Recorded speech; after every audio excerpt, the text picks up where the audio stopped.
Hello friend, बल तथा दाब इसके एमसीक्यू T1 एग्जाम के लिए कराने जा रहे हैं। क्वेश्चन नंबर पहला, बल का मात्रक होता है। बल का मात्रक न्यूटन होता है। बल F बराबर ma m द्रव्यमान गुणे a त्वरण। बल का मात्रक न्यूटन होता है। Answer is a. Question number दूसरा, गति करने के लिए स्वतंत्र किसी वस्तु पर कोई बल लगाया गया। यदि बल का परिमाण तथा वस्तु का द्रव्यमान ज्ञात हो तो न्यूटन के गति विषयक द्वितीय नियम से हम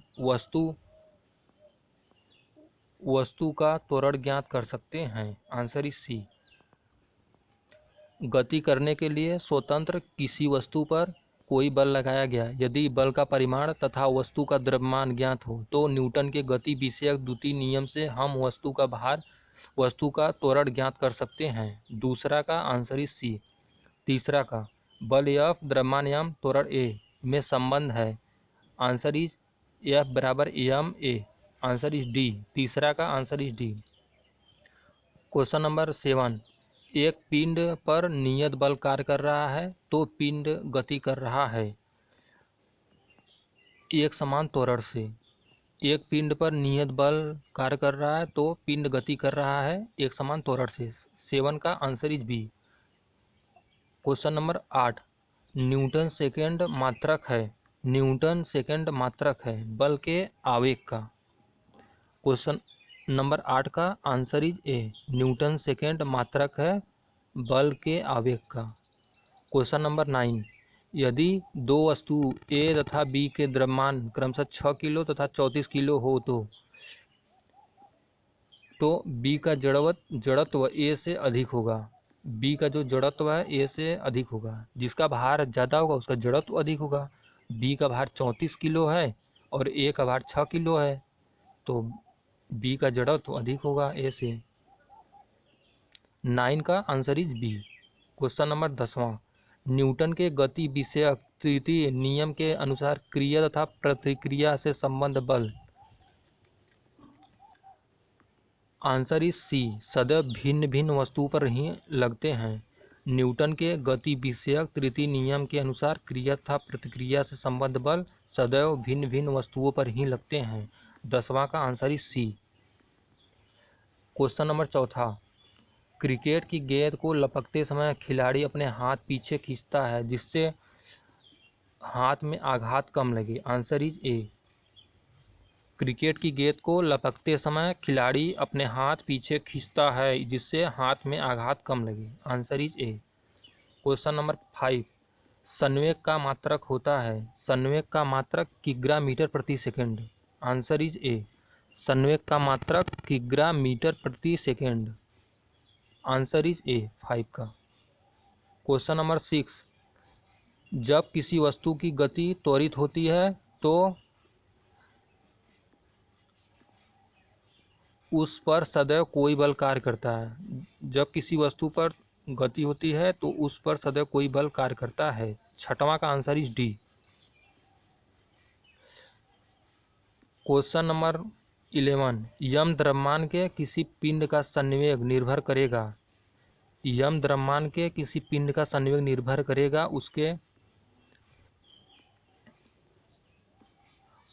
उसके वेग पर। यम द्रव्यमान के किसी पिंड का संवेग उसके वेग पर निर्भर करेगा। Answer is B. 11 का बी। क्वेश्चन नंबर 12, निम्न में से कौन सा बल पूर्ण रूप से प्रदर्शित नहीं किया गया। आंसर इज ए 5 न्यूटन बल। क्वेश्चन नंबर 12 का आंसर इज ए। कौन सा बल पूर्ण रूप से प्रदर्शित नहीं किया गया। 5 न्यूटन बल। इसका कोई डायरेक्शन ही नहीं है तो नहीं किया गया। क्वेश्चन नंबर 13, नियत चाल से सरल रेखा में गतिमान पिंड। नियत चाल से सरल रेखा में गतिमान जो पिंड है उसका त्वरण 0 होता है। Answer is C. Question number 14, यदि किसी पिंड का द्रव्यमान m वेग v तो उस संवेग p का सूत्र है p बराबर m v। m द्रव्यमान गुणे v वेग। क्वेश्चन नंबर 15, यदि गति करने के लिए स्वतंत्र 1 किग्रा द्रव्यमान की किसी वस्तु पर 1 न्यूटन का बल लगाया जाए तो वह 1 मीटर प्रति सेकंड स्क्वायर के त्वरण से गतिशील होगी। यदि गति करने के लिए स्वतंत्र 1 किग्रा द्रव्यमान की किसी वस्तु पर 1 न्यूटन का बल लगाया जाए तो वह 1 मीटर प्रति सेकंड स्क्वायर के त्वरण से गतिशील होगी। 15 का डी आंसर है। क्वेश्चन नंबर 16, यदि किसी वस्तु पर कोई बाह्य बल लग रहा हो तो वह बल की दिशा में त्वरित हो जाती है। आंसर इज ए, बल के अनुक्रमानुपाती होता है। यदि किसी वस्तु पर कोई बाह्य बल लग रहा हो तो बल की दिशा में त्वरित हो जाती है, बल के अनुक्रमानुपाती होता है। Answer is a. Question number 17, संवेग परिवर्तन की दर बराबर होती है। आंसर इज बी, बल के। संवेग परिवर्तन की दर बल के बराबर होता है। 17 का answer is B. Question number 18, समुद्री पानी का दाब कहाँ अधिक होता है। Answer is D. Question number 18 का आंसर इज डी। समुद्री पानी का दाब सतह से 40 मीटर नीचे सबसे अधिक होता है। क्वेश्चन नंबर 25, समुद्र तल पर बैरोमीटर में पारे की ऊंचाई होगी। समुद्र तल पर बैरोमीटर में पारे की ऊंचाई 76 सेमी होगी। 25 का आंसर इज ए। 26, जब किसी द्रव में गहराई बढ़ती है तो दाब बढ़ता है। जब किसी द्रव में गहराई बढ़ेगी तो दाब भी बढ़ेगा। Answer is B. 27, पृथ्वी तल पर 1 लीटर वायु का भार होता है। पृथ्वी तल पर 1 लीटर वायु का भार होता है। आंसर इज बी, 1.3 ग्राम। पृथ्वी तल पर 1 लीटर वायु का भार 1.3 ग्राम होता है। 27 का answer is B. Question number 28, चिमटा एक उत्तोलक है जिसमें भार तथा आलंब के बीच में आयास होता है। चिमटा एक उत्तोलक है जिसमें भार तथा आलंब के बीच में आयास होता है। क्वेश्चन नंबर 29, कोई गाड़ी उलट जाएगी यदि उसके गुरुत्व केंद्र से गुजरने वाली ऊर्ध्व रेखा आधार के बाहर से जाती है। कोई गाड़ी उलट जाएगी यदि उसके गुरुत्व केंद्र से गुजरने वाली ऊर्ध्व रेखा आधार के बाहर से जाती है। क्वेश्चन नंबर 19, किसी डूबे हुए पिंड का उत्प्लावन बल किसके बराबर होता है। आंसर इज सी, पिंड द्वारा विस्थापित द्रव का भार। किसी डूबे हुए पिंड का उत्प्लावन बल पिंड द्वारा विस्थापित द्रव का भार के बराबर होता है। क्वेश्चन नंबर 20, समुद्र तल पर सभी पिंडों पर आरोपित वायुमंडलीय दाब है लगभग। आंसर इज सी, 1 किग्रा प्रति सेमी स्क्वायर। समुद्र तल पर सभी पिंडों पर आरोपित वायुमंडलीय दाब है 1 किग्रा प्रति सेमी स्क्वायर। 20वां का answer is C. Question number 21, पर्वतारोहियों की नाक से खून आने का कारण है। आंसर इज बी, निम्न वायुमंडलीय दाब और शरीर का उच्च रक्तदाब। पर्वत की ऊंचाइयों पर निम्न वायुमंडलीय दाब और शरीर का उच्च रक्तदाब, इसलिए नाक से खून आ जाते हैं। 21 का answer is B. Question number 22, मात्रक क्षेत्रफल पर कार्य करने वाला बल कहलाता है। आंसर इज सी, दाब। मात्रक क्षेत्रफल पर कार्य करने वाला बल दाब कहलाता है। दाब का सूत्र होता है P बराबर F/A, बल बटे क्षेत्रफल। क्वेश्चन नंबर 23, बार मात्रक है वायुमंडलीय दाब का। Answer is a. 23 का answer is a. Question number 30, 12 Newton बल निम्न में से किन 2 बलों का परिणामी हो सकता है। 12 न्यूटन बल निम्न में से किन 2 बलों का परिणामी हो सकता है। आंसर इज बी, 4 न्यूटन व 10 न्यूटन का।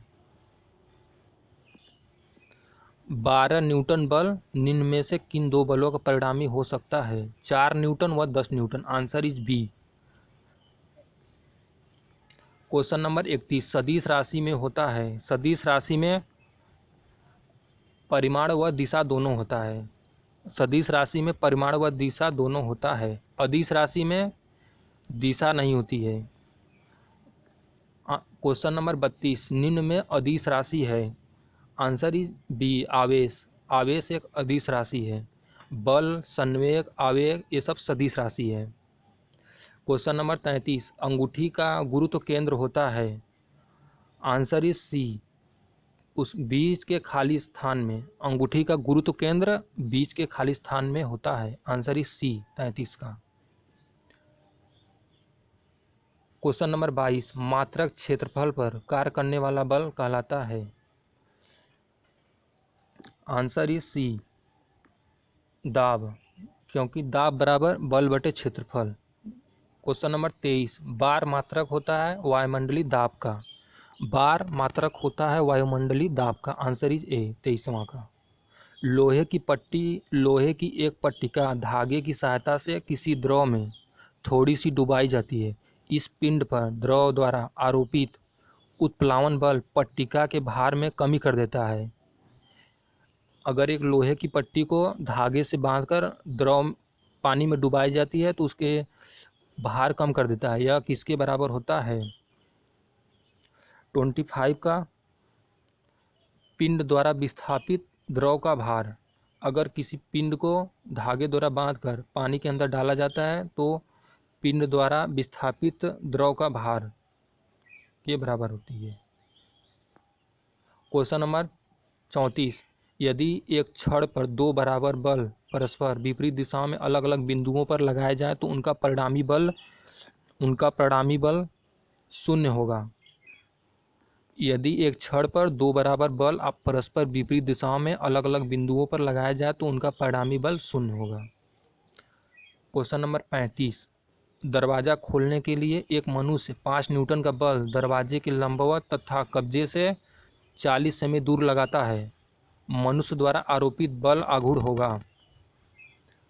Answer is C, 2 newton metre. मनुष्य द्वारा आरोपित बल आघूर्ण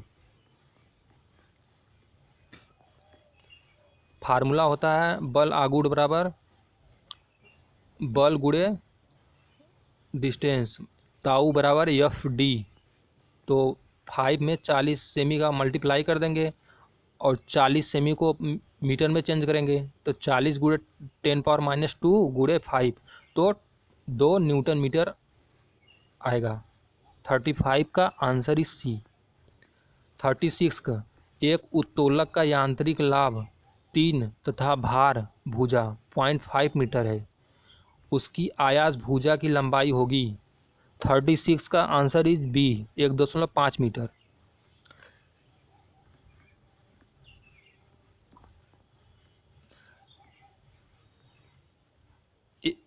37, दंड तुला का स्थायित्व बढ़ाने पर उसकी सुग्राहिता कम हो जाती है। Answer is B. Question number 37, दंड तुला का स्थायित्व बढ़ाने पर उसकी सुग्राहिता कम हो जाती है। क्वेश्चन नंबर 38, किसी वस्तु का गुरुत्व केंद्र वह बिंदु होता है जिस पर वस्तु का समस्त भार कार्य करता है। किसी वस्तु का गुरुत्व केंद्र वह बिंदु होता है जिस पर वस्तु का समस्त भार कार्य करता है। 38 का answer is C. Question number 39, द्वितीय श्रेणी के उत्तोलक का उदाहरण है। आंसर इज सरौता। द्वितीय श्रेणी के उत्तोलक का उदाहरण सरौता है। 39 का answer is B. Question number 40, प्रथम श्रेणी के उत्तोलक का उदाहरण है कैंची। प्रथम श्रेणी के उत्तोलक का उदाहरण कैंची है। Answer is a. और द्वितीय श्रेणी के उत्तोलक का उदाहरण सरौता है, उसमें दोट होता है, बीच में काटते हैं। और प्रथम श्रेणी के उत्तोलक का उदाहरण कैंची है। Answer is a. 41 का, निम्न में से सदिश राशि है। विस्थापन एक सदिश राशि है। 41 का आंसर इज डी। निम्न में सदिश राशि है विस्थापन। घनत्व, क्षेत्रफल, चाल या अदिश राशि है, क्योंकि इसका दिशा नहीं होती है, न तो क्षेत्रफल का, न तो घनत्व का, न तो चाल का, कोई डायरेक्शन नहीं होता। और विस्थापन का में दिशा और परिमाण दोनों होता है, इसलिए सदिश राशि है। क्वेश्चन नंबर 42, बल आघूर्ण का मात्रक है। Answer is B, newton metre. बल आघूर्ण का मात्रक न्यूटन मीटर है। 42 का answer is B.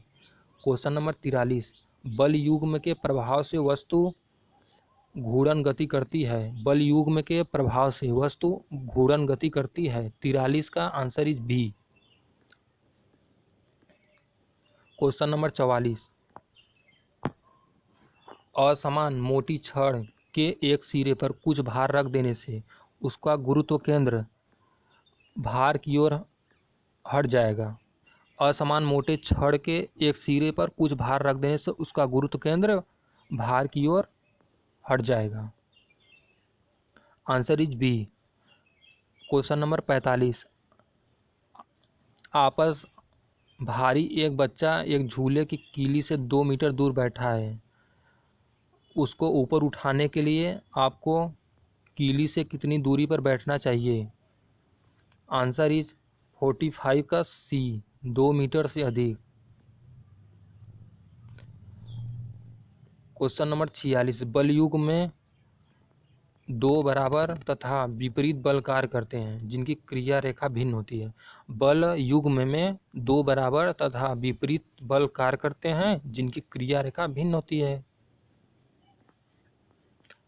47, question number 47, पिंड का स्थायी संतुलन होगा यदि तनिक विस्थापन में गुरुत्व केंद्र ऊपर उठता है। 47 का आंसर इज ए। पिंड का स्थायी संतुलन होगा यदि तनिक विस्थापन गुरुत्व केंद्र ऊपर उठता है। 47 का आंसर इज ए। 48, तृतीय श्रेणी के उत्तोलक का उदाहरण है। आंसर इज डी, चिमटा। चिमटा तृतीय श्रेणी के उत्तोलक का उदाहरण है। प्रथम श्रेणी का उत्तोलक कैंची है, द्वितीय श्रेणी का सरौता, तृतीय श्रेणी का चिमटा।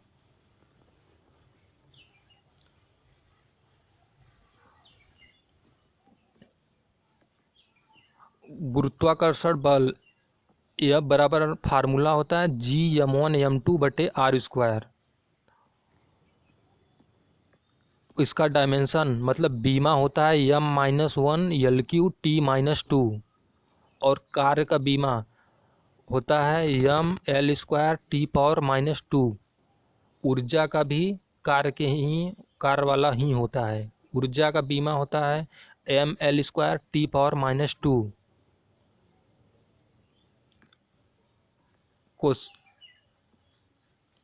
यह T1 एग्जाम के लिए बेहद इम्पोर्टेंट है। इसका आंसर मैं टिक नहीं लगाता हूँ क्योंकि इसे जब आप लोग दोबारा देखेंगे तो इससे पता चलेगा कि कितना आंसर आ रहे हैं, कितना भूल जा रहे हैं। अगर क्वेश्चन नहीं बनना है दोबारा वीडियो को देखिए जिससे याद हो जाएगा। इसका आंसर नीचे दिया गया है। Thank you so much.